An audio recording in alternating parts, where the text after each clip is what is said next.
Mass bands, rolls, quick march.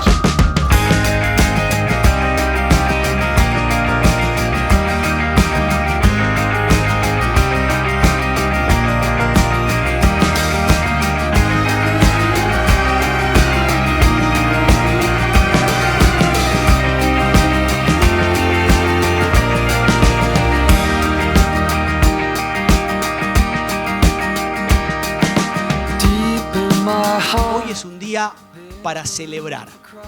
Somos una comunidad que se caracteriza por el trabajo, por el esfuerzo, por el sacrificio, pero que ninguna de estas cosas nos hagan perder la fiesta. I'm afraid I'm dying, I'd be lying if I said I'm not. Welcome in, welcome in. Shame about the weather, welcome in. No sabíamos cómo iba a salir, no sabíamos si la gente, como dirían los chicos, se iba a aprender o no.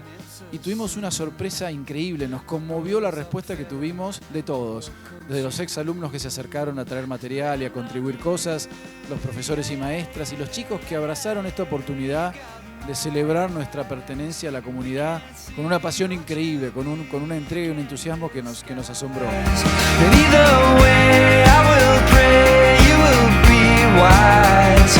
Pretty soon you will see tears in my eyes.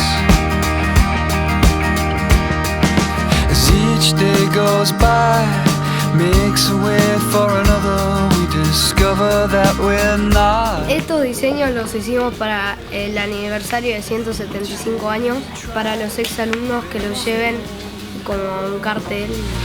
Welcome in, welcome in.